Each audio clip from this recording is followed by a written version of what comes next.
Orang kayak gini harus dilawan kayak gini juga. Nggak bisa orang gila kamu lawannya dengan cara waras. Orang gila lawan dengan gila juga. Itulah tempo saya naikkan.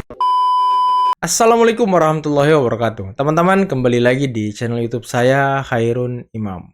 Nah, ini ada beberapa video yang akan kita simak bersama-sama di mana Bung Bahlil Lahadalia dan juga Bung Sylvester itu membuat malu Amin Rais, Rocky Gerung, dan juga Pak Mahfud MD yang selama ini beromon-omon atau berusaha untuk menjatuhkan marwah Presiden Jokowi, berusaha untuk menggulingkan Presiden Jokowi, berusaha untuk mengimpeach Presiden Jokowi beserta keluarganya, dan bahkan mereka berusaha untuk memenjarakan Pak Jokowi beserta keluarganya, teman-teman. Tapi ternyata Pak Jokowi tidak pernah terganggu sedikit pun dengan itu semua, dan Pak Jokowi fokus bekerja untuk rakyat. Beliau membuka banyak sekali lapangan kerja, beliau bekerja untuk rakyat, meresmikan smelter-smelter untuk hilirisasi, dan lain sebagainya. Oke teman-teman, sebelum kita masuk ke videonya, jangan lupa like, subscribe, dan share. Dan tanpa perlu berlama-lama lagi, mari kita mulai videonya berikut ini. Bapak Presiden, kami laporkan bahwa atas perintah Bapak Presiden, sejak tahun 2021 kita harus melakukan hilirisasi. Aman ini Pak, salah satu yang kena dari konsekuensi kebijakan Bapak Presiden. Wajib hilirisasi, kalau tidak kita tidak lagi izinkan untuk kirim raw material, konsentrat, maka dibuat. Saya tahu betul Pak susahnya mereka, alasannya macam-macam Pak. Waktu itu saya masih Menteri Investasi. Alasan Covid, alasan Capex, macam-macam. Tapi saya bilang, ini perintah Bapak Presiden. Kalau tidak tunduk, nah, tidak dapat lagi pengiriman ekspor. Kita bantu Bapak Presiden, tax holiday, kita kasihkan 20 tahun Pak.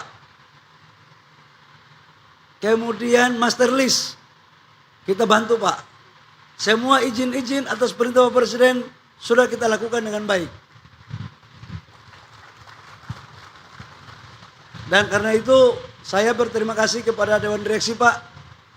Karena Presiden sejak Bung Karno Pak, sampai di zaman Bapak, undang-undangnya semua sudah ada, tapi yang berani eksekusi untuk membangun smelter tembaga di Republik ini hanya di zaman Bapak Presiden Joko Widodo. Wah, petarung memang Pak Jokowi ya. Ini memang dibutuhkan keberanian Pak. Ini pengusaha ini tukang olah Pak. Ngolah saya, tapi saya bilang saya juga tukang olah, jadi nggak bisa diolah Pak. Tukang olah. Sekarang Bapak Presiden permintaan mereka satu, karena peak mereka ini akan dilakukan di bulan Februari Maret. Karena itu mereka masih meminta kepada Menteri SDM agar ekspornya masih diperbolehkan dengan biaya yang terjangkau. Tapi saya bilang yang penting resmikan dulu lah, baru kita bicara tentang biaya ekspornya, itu bisa kita bicarakan. Iya. Tapi saya harus bangga Bapak Presiden bahwa ini smelter pertama milik pengusaha nasional. Ini bukan asing. Jadi Pak Hilmi dan seluruh Dewan Direksi, saya harus mengatakan bahwa Aman adalah perusahaan yang meletakkan awal sejarah panjang untuk membangun hilirisasi di sektor tembaga. Luar biasa PT Aman ya. Lapangan pekerjaannya pun udah paten Pak. Pendapatan negara juga udah mulai naik. Harapan kita besok pengusaha-pengusaha nasional ini Pak, yang sudah dikasih izin tambang, kalau tidak bangun smelter Pak, saya akan tinjau aja Pak. Jadi harus dipaksa dulu baru bangun smelter. Kalau tidak izinnya dipakai untuk jual-jual saja. Pak Fahri setuju ya? Saya pikir hanya itu Pak, agak sedikit tekan-tekan Pak. Tapi sudah pakai baju kuning jadi penekanan akan diperhalus. Saya pikir demikian, terima kasih Bapak Presiden. Kami mohon perkenaannya untuk bisa meresmikan ini. Dan ini adalah pabrik terbesar nomor 2 setelah Freeport Pak. Kalau Freeport itu 49% saham luar negeri, 51% saham BUMN. Kalau yang ini Pak, no asing, asing maupun BUMN. Ini tanpa asing, tanpa semuanya Pak. Ini milik mereka sendiri. Mudah-mudahan bayar pajak yang baik. Terima kasih, kurang lebihnya mohon maaf. Melihat bagaimana Pak Jokowi mengambil sikap untuk menangani seluruh kebohongan-kebohongan dan fitnah yang beredar. Bagi saya, beliau menunjukkan bahwa beliau adalah pemimpin yang memiliki hati yang luar biasa, hati yang besar, dan juga diri yang sudah penuh dengan cinta. Karena dengan cinta tulus dari Bapak dapat memperlihatkan kepada kami semua bagaimana kami dapat terus mendukung Bapak dengan menyebarkan kebaikan dan juga memberitahukan kepada semua orang hasil kerja dan prestasi Bapak. Dan kami belajar bagaimana tidak membalas kebencian dengan kebencian. Kami melihat Bapak sosok yang tenang, tetap berwibawa, apapun hinaan tidak akan dapat melukai jika tidak kita izinkan. Dan Bapak telah menunjukkan itu. Sehat selalu Pak. Kami mendoakan Bapak, semoga Bapak terus berada dalam lindungan Tuhan Yang Maha Kuasa. We love you, Pak. Bagi orang nggak mampu, Pak Jokowi itu baik, Pak. Baik banget. Terima kasih Pak Hak bisa berjumpa dengan Bapak Jokowi.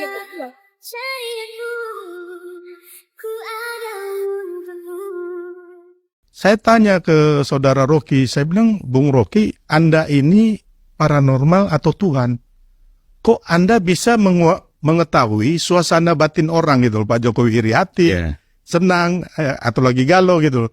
Dan yang kedua, dia bisa mengetahui kejadian yang akan datang gitu loh. Dia nggak bisa jawab.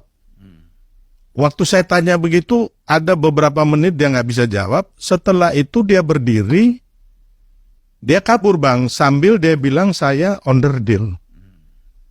Jadi ini kan harusnya kamu jawab dong gitu loh. Jangan pengecut lah, masa kabur gitu loh. Dan kaburnya bukan di sekitar situ, kabur langsung pulang Bang. Ya mungkin dia takut juga kali ya, saya kejar dia banget. Tapi saya waktu itu enggak, saya masih kontrol. Saya bilang, Rocky. Oh itu di ELC ya? ELC. Terus Bang Karni Elias bagaimana reaksi? Bang Karni juga sempat sewot gitu loh. Bang Karni bilang, udah biarin, udah kabur itu katanya begitu. Dan itu ada senior juga Bang, kayak ada saya lupa ya, profesor doktor siapa gitu, ada Rias Rashid. bukan Bukan. ada beberapa yang senior yang kami masih on air gitu, dan dia pulang, dan dia yang bikin ribut lah, bikin kacau lah itu ini barang. Nah, setelah itu baru yang acara Aiman. Waktu kami awal pembukaan di Aiman itu berlima, saya, ada saudara Ciko Hakim, ada saudara Emmanuel Ebenezer, terus Gis, sama ada yang dari PKS kawan satu. Nah, kita berdebat dulu. Rocky datang telat. Waktu dia datang, dia duduk, saya begini sama dia Bang, saya begini kan. Dia nggak senyum, nggak balas. Jadi ini orang dendam gini kalau aku lihat kan. Karena peristiwa di ELC, Bro. Karena mungkin dia kabur dari ELC itu. Saya nggak tahu juga, tapi intinya itu. Dan waktu awal, hanya kan kemarin saya lihat Bang Aiman mungkin salah ini ya. Memang ada beberapa yang benar, hanya dia bilang saya yang memulai. Tapi sebenarnya Rocky yang memulai Bang. Jadi saya tegur gitu dia nggak jawab. Ya, saya oke lah, nggak ada masalah. Setelah itu giliran dia bicara, setelah itu dia bicara bahwa kami ini ada di sini dua narsum yang penjilat. Dan hidupnya menyakitkan. Nah, itu dulu Bang. Jadi waktu dia ngomong begitu, saya udah tahu bahwa dua narsum ini kan paling saya sama Emmanuel Ebenezer. Kalau si Noel mungkin dia diam aja kan. Ya kalau saya tahu lah itu ditujukan dua orang kan, salah satunya saya gitu loh. Saya bilang sama Rocky, saya bilang, saudara Rocky, kamu lihat muka saya. Muka saya ini bersinar cerah dan hidup kami bahagia. Bukan seperti Anda, seperti pecundang yang bujangan lampu. Ya kan, nah, tapi Bang Aiman bilang saya mulai itu, jangan menyerang pribadi. Orang dia udah menyerang pribadi duluan, gitu. Dia bilang kami penjilat. Jadi Silver ini ya, Pak, reaktif ya. Iya, karena abis itu Bang, setelah itu kan saya mencecar pertanyaan mengenai apa pelanggaran konstitusi yang dilakukan Presiden Jokowi, termasuk korupsinya, ya kan? Kan dia nggak bisa jawab. Dia muter-muter dengan teori filsafat sama teori hukum atau politik yang nggak jelas menurut saya, nggak sesuai dengan tema debat itu, Bang. Nah, karena saya tahu dia nggak bakal bisa jawab, Bang. Nah itulah teman-teman ya, saya pernah bilang kalau orang yang pandai berfilsafat atau orang yang pandai mengolah kata, kalimat itu lebih cenderung dapat dipercaya orang lain daripada orang yang to the point gitu. Karena ya mereka pandai bersilat lidah teman-teman, pandai apa ya, pandai membohongi dan membodohi rakyat lah kalau saya bilang ya. Dan ini tadi cerita waktu Bang Sylvester itu sempat ribut sama Rocky Gerung di iNews teman-teman ya. Nah teman-teman, itulah tadi beberapa video yang bisa kita simak, yang bisa kita saksikan pada kesempatan kali ini. Dan ya itulah tadi bagaimana Bung Bahlil Lahadalia menjelaskan bahwa ya undang-undang tentang hilirisasi ini ternyata sudah ada sejak puluhan tahun lalu teman-teman. Sejak di pemerintahan Soekarno kayaknya ya. Dan hanya di pemerintahan Pak Jokowi, hilirisasi ini dapat benar-benar diwujudkan. Dapat benar-benar dilaksanakan dan dijalankan teman-teman. Dengan membangun pabrik-pabrik smelter-smelter yang dapat mengolah bahan mentah menjadi bahan jadi yang kemudian bisa diekspor ke luar negeri. Jadi kita tidak mengekspor bahan mentah lagi teman-teman yang harganya murah, yang tidak banyak membawa atau meningkatkan perekonomian negara gitu. Bahkan ya kalau kita dengarkan secara full ya, ternyata hilirisasi ini bisa meningkatkan 10 kali lipat bahkan pendapatan negara. Yang awalnya mungkin kita mengekspor nikel misal dengan harga 10 miliar, kemudian kita hilirisasi, membuat menjadi barang jadi, itu bisa jadi 100 miliar teman-teman keuntungannya. Jadi sangat signifikan gitu. Dan inilah cita-cita yang sudah diharapkan oleh founding father kita, Bapak Insinyur Soekarno, agar kita harus mengolah bahan atau mengolah hasil alam kita sendiri. Karena potensi alam kita ini sangat besar teman-teman. Jangan biarkan orang-orang atau segelintir orang yang ada di Indonesia, pengusaha-pengusaha ini yang memainkan barang mentah ini, mengekspor dan memperkaya keluarganya sendiri. Ini yang tidak kita harapkan. Kalau negara sudah hilirisasi, semuanya sudah hilirisasi, termanage dengan baik, tentu kita bisa menjadi negara maju teman-teman. Kita punya sumber daya alam yang sangat luar biasa. Dan inilah mungkin yang selama ini dinikmati oleh asing, oleh Eropa, oleh Barat. Mereka terus mengeruk hasil alam kita, kemudian dia yang menjadi negara yang kaya, negara yang makmur. Kita tetap menjadi negara miskin karena mungkin mereka bermain ya tidak benar juga di negara kita teman-teman. Dan tadi bagaimana, wah ini luar biasa sih, bagaimana kepribadian Pak Jokowi yang dijelaskan di dalam video tadi, sampai kakaknya tadi tuh menangis teman-teman. Dan memang itulah Pak Jokowi. Beliau ini tidak pernah menghiraukan apapun, tuduhan apapun, fitnah apapun terhadap dirinya. Beliau tidak pernah terganggu dengan hal-hal demikian.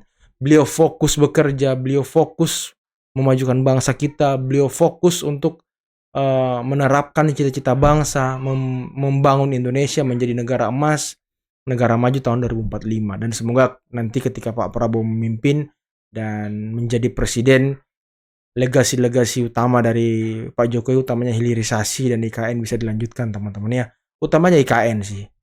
Utamanya hilirisasi sih teman-teman, karena ini adalah kunci untuk meningkatkan pendapatan negara kita. Kalau IKN ya biarlah IKN dibangun secara bertahap sesuai dengan plannya. Ya, nanti mungkin bisa ada investor asing yang masuk, bisa lebih banyak lagi investasi yang masuk, dan itu yang kita harapkan teman-teman. Kita nggak boleh menjadi bangsa yang pesimis, menjadi bangsa yang tidak bisa berpikir positif dan tidak bisa berpikir maju seperti para pembenci ini teman-teman. Para pembenci ini kan pesimis dan selalu melihat buruk hal-hal yang tidak sesuai dengan apa yang mereka pikirkan. Jadi yang menurut mereka baik itulah yang ada di kepala mereka. Apa yang ada di kepala orang lain ya dia semuanya buruk gitu. Tidak sesuai dengan pikirannya, semuanya buruk. Inilah yang selalu dipupuk oleh para pembenci Presiden Jokowi. Mereka sepertinya tidak ingin melihat negara kita maju, negara kita menjadi negara yang superpower.